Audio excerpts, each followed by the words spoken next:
Sophie shuddered and woke up, feeling that she was being watched. She rubbed her eyes and looked around the room, but there was no one there. She brushed it off and tried to go back to sleep, but then she heard a voice. "Hello, big sister." Sophie sat up and saw a little boy sitting on the edge of her bed. He had curly brown hair and big brown eyes, and he looked at her with a smile. "Who are you?" Sophie asked. "I'm your little brother," the boy replied. Sophie was confused. She didn't have a younger brother.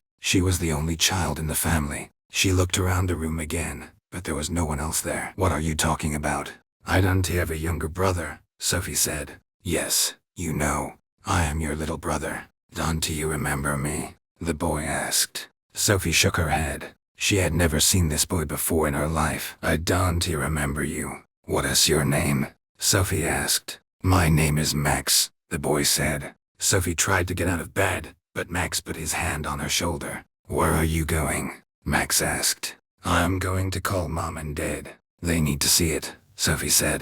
"No, don't. They wouldn't be able to see me," Max said. Sophie was confused. Why can't her parents see her younger brother? Was he a ghost or something? Sophie decided to play along with Max a little. She asked him questions about his life, but he didn't seem to remember much. He didn't remember how he died or how he ended up in Sophia's room. All he knew was that he was Sophia's little brother. Sophie didn't know what to do with it all. Is she going crazy? Was this all some kind of elaborate hoax? She didn't know what to believe. As the days went by, Sophie tried to ignore Max. She was going about her day as usual, trying to pretend that nothing strange was happening. But Max wouldn't leave her alone. He followed her everywhere, talked to her and asked her questions. Sophie began to get annoyed. She wanted Max to leave. She didn't want to deal with it anymore. But Max didn't budge. He was determined to convince Sophie that he was her little brother. Finally, Sophie couldn't take it anymore. She went to her parents and told them about Max.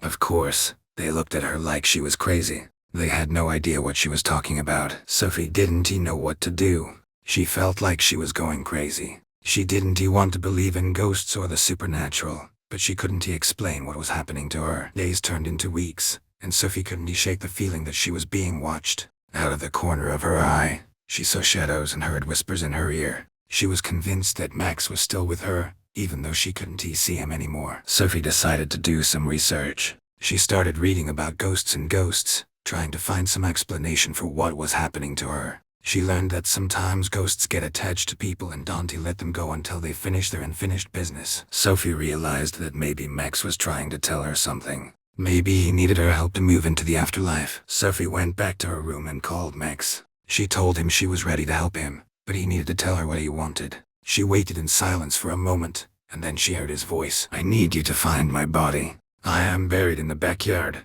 Max said. Sophie was stunned. It never occurred to her to look for a body in her own backyard. She immediately went outside and started digging. A few minutes later she found a small grave. She dug deeper, and there was Max's body. Sophie was terrified. She couldn't believe that her parents had buried their own son in the backyard. She didn't know what to do. She called the police and told them everything. They came and dug up Max's body, and they arrested Sophia's parents for murder. Sophie was left alone, feeling confused and betrayed. She never knew her younger brother, but she always felt that something was missing in her life. She never imagined that her parents had killed their own child. Sophie couldn't sleep for several days. She kept seeing Max's face in her dreams, and she couldn't shake the feeling that he was still with her. Eventually Sophie decided to leave her child at home. She needed to start over, get away from the memories of Max and her parents. But no matter where she went, Sophie couldn't shake the feeling that she was being watched. She knew Max was still with her, even though she couldn't